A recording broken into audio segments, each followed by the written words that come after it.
What scam is so normalized that people don't even notice? That people 65 and up are considered unemployable in the workplace due to mental decline, but they run the country. Service fees are just an artificial way to pretend prices are lower than they really are. That's only $15. Plus $10 in service fees. Just say it's $25. Unrelated, but I hate companies, e.g. my utility company, that charge you a premium to pay online. I find it very hard to believe it's cheaper for them to process me mailing them a check, but I'm over here doing it because it costs me 60 cents instead of $3. Extra fees on travel, or actually any e-commerce purchase. Convenience fees or whatever you name them. Ticketmaster is an evil monopoly that sucks the life out of my concert going experience. I will never get over it. Dealerships. I don't understand how two people could buy the same exact product, trim, style, features and pay 2 to 10,000 difference. Edit. To everyone saying there is no supply because of shortages. Then sell it for full price MSRP. Isn't that what it is for? Don't give discounts and don't give out incentives. What problem do dealership sales employees solve to justify getting paid so much? Perfect typo. Fake reviews. They are everywhere now. I don't even trust Reddit or YouTube comments sometimes, because I wouldn't be surprised if there's company plants commenting about how great their product is.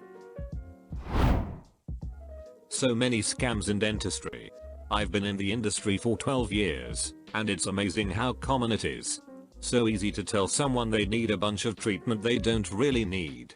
Years back my dentist told me I might have a cavity in between the cusps of one of my molars, but he couldn't tell for sure. He asked me to come back in a few days and he would drill into it to check.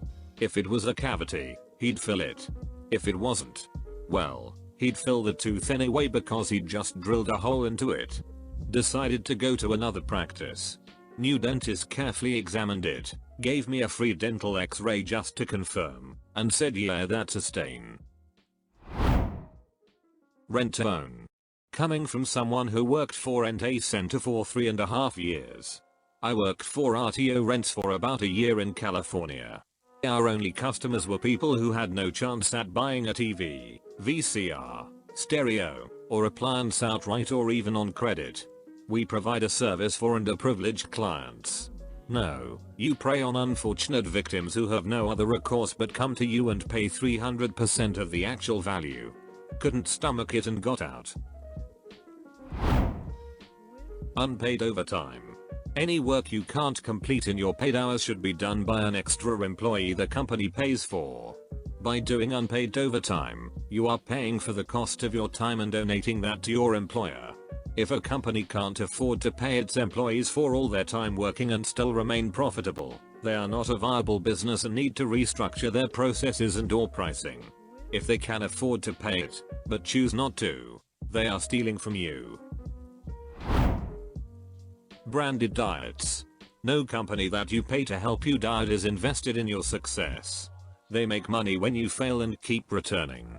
They are all a scam. You're more likely to end up with an eating disorder than a permanent weight loss. The funeral industry. When my mother died, my father bought the cheapest casket available on principle. My mother would have agreed. We got some strange looks at the funeral when everyone saw the obviously inexpensive casket. Unfortunately, a lot of people still equate the cost/quality of the casket with how much the person was loved or valued. In Orthodox Judaism it's against religious code to have anything but a bare bones, no pun intended, pine casket. In fact, religious law really dictates that no casket at all be used, but American law stands opposed to that, so the simple caskets are the compromise. Blew my mind when I found out that people bury their dead in mahogany trimming. For fuck's sake, the dead won't appreciate it. Extended warranties on anything you could easily afford to replace. A website just offered me extended warranty on a €10 smartphone case. The Better Business Bureau.